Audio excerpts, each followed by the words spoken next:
पालन करेंगे।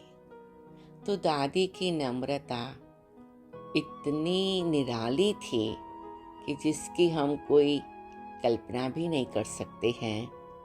साक्षात भगवान का रथ, फिर भी सबके प्रति का इतना रिस्पेक्ट, सत्कार, आदर की भावना अनबिलीवेबल था। दादी के हर चाल में, हर कदम में पदम थे।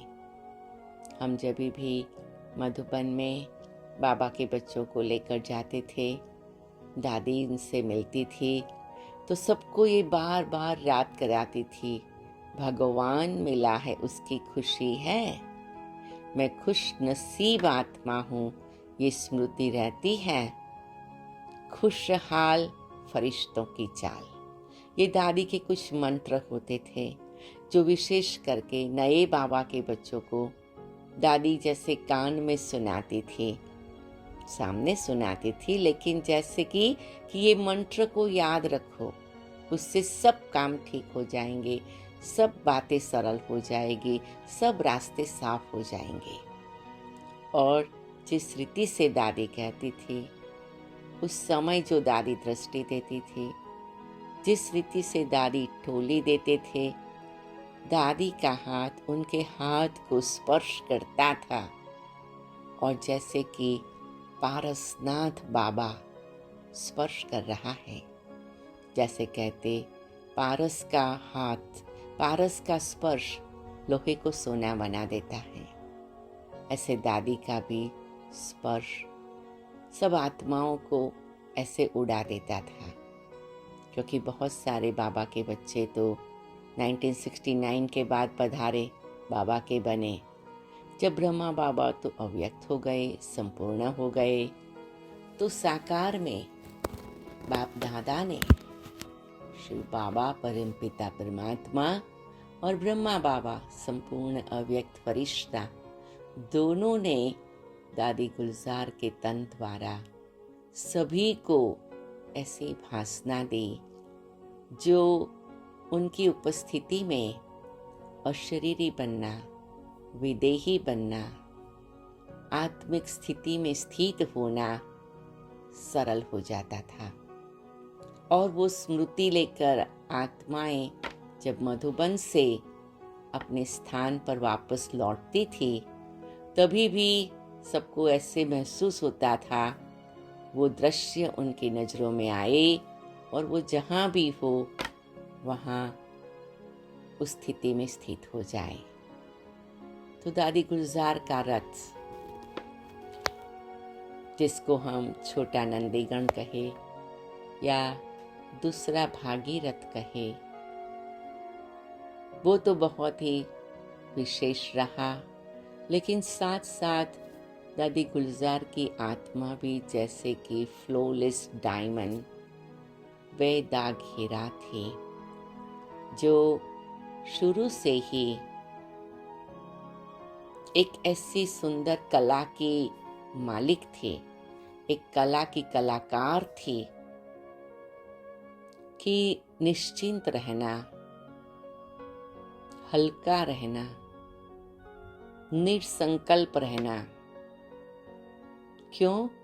क्योंकि बहुत बहुत बहुत गहरा विश्वास, सच्ची श्रद्धा और दिल का निश्चय,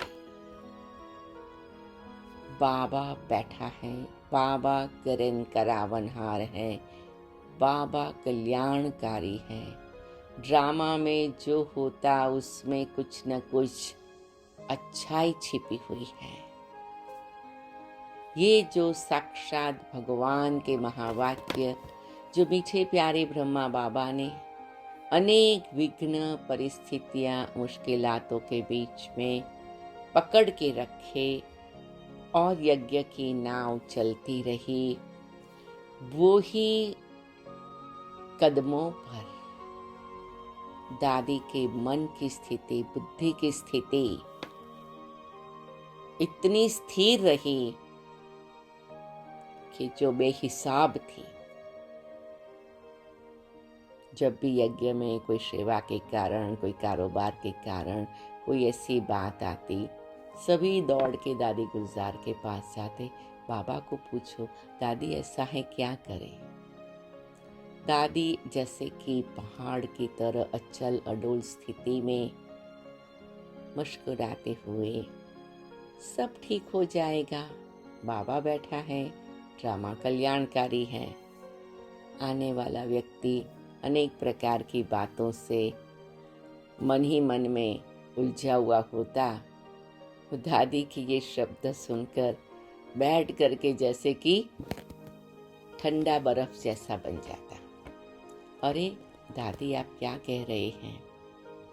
तो ये दादी की आंतरिक ऐसी जो स्थिति थी, जिसको अचल अडोल शब्द भी साधारण लगता है, ये बहुत ऊंची स्थिति थी जो आध्यात्मिकता की पराकाष्ठा थी। तो दादी ने उसके आधार पर पूरे यज्ञ के सभी बाबा के बच्चों को स्थिरता की मूर्ति बनना सिखाया। आधार मूर्त, उद्धार मूर्त, उदाहरण मूर्त बनना सिखाया। दादी की स्थिरता से सबके दिल में स्थिरता आ जाती थी। कोई भी ऐसा समाचार आता था संसार की परिस्थिति का, राजकीय परिस्थिति का, धार्मिक परिस्थिति का, कुदरती आपदाओं का,